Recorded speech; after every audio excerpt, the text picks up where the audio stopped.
গাজীপুরের জেলা শিক্ষা অফিসার মোহাম্মদ আল মামুন তালুকদার। তিনি বলেন, সরকারের সহযোগিতায় গাজীপুরের প্রতিটি স্কুলে শিক্ষার মান ভালো। আমরা প্রতিটি স্কুলে তদারকি করেছি, কোনো স্কুলে অনিয়ম করতে দেওয়া হবে না। বিস্তারিত রাজু আহমেদ তাইজুলের প্রতিবেদনে। ভীষণ বাংলা টিভি। বর্তমান সময়ে শিক্ষার মান উত্তরোত্তর বৃদ্ধি পাচ্ছে। বিশেষভাবে গণপ্রজাতন্ত্রী বাংলাদেশ সরকার মাননীয় শিক্ষামন্ত্রী মহোদয়ের নির্দেশনা অনুযায়ী আমরা প্রতিটি প্রতিষ্ঠান বিদ্যালয়কে আমরা পরিদর্শন করি, সেখানে শিক্ষা মান উন্নয়নের ব্যাপারে কথাবার্তা বলি এবং এসএসসি পরীক্ষা এবং এই যে এখন যে এইচএসসি পরীক্ষা হচ্ছে এটা অনেক সুন্দরভাবে হচ্ছে।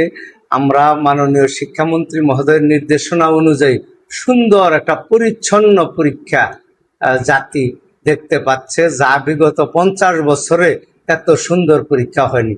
সেই জন্য এটার 100 ভাগ কৃতিত্বই আমার মাননীয় শিক্ষামন্ত্রী মহোদয়ের। স্যার, আপনি শিক্ষা অফিসার হিসেবে আপনার দপ্তর থেকে মানে আমাদের গাজীপুর জেলার শিক্ষা প্রতিষ্ঠানের তদারকি কিভাবে করছেন? জেলা শিক্ষা অফিসার হিসেবে আমার যতটা তদারকি প্রয়োজন তার আমি সবই করি এবং আমার অফিসে যে সহকারী বিদ্যালয় পরিদর্শকগণ আছেন ওনারাও বিদ্যালয় পরিদর্শন করে এবং দুই একটা জায়গায় দেখা গেছে যে কোনো শিক্ষকের সার্টিফিকেটের সমস্যা ছিল, এরকম কাপাসিয়ায় তাদের চাকরি চলে গেছে আমি আসার পরে।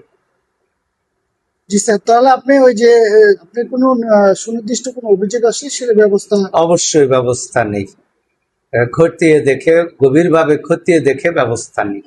তো স্যার, বিগত এই যে বর্তমান যে সরকার শিক্ষার বিভিন্ন কর্মসূচি নিয়েছে সেগুলি আসলে অভিভাবক ও ছাত্রছাত্রীদের মধ্যে ছাত্রছাত্রীদের অনেক প্রাণ চাঞ্চল্য ফিরে আসছে এবং অভিভাবকরাও সবাই খুশি।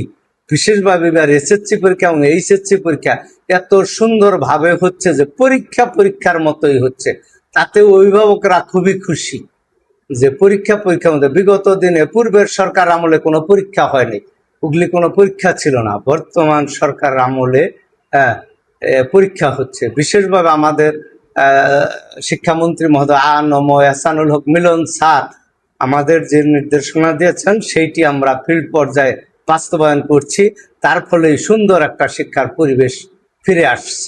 তথ্য একটাই, শিক্ষার্থীদের প্রতি একটাই আমার নির্দেশনা যে প্রতিদিনের পাঠ প্রতিদিন সম্পূর্ণ করবা তোমরা, তাহলে আর কোনো সমস্যা নেই। প্লাস কো কারিকুলার অ্যাক্টিভিটিসে তোমাদের এগিয়ে যেতে হবে, পড়াশোনাও করতে হবে, পাশাপাশি অন্যান্য যে কো কারিকুলার অ্যাক্টিভিটিস আছে সেইটিও সুন্দর করতে হবে। আমরা ইতিমধ্যে নির্দেশনা দিয়েছি বিদ্যালয় আঙ্গিনা পরিষ্কার রাখতে হবে, শ্রেণীকক্ষ পরিষ্কার করতে হবে, এইটিও ছাত্রছাত্রীদের দায়িত্ব।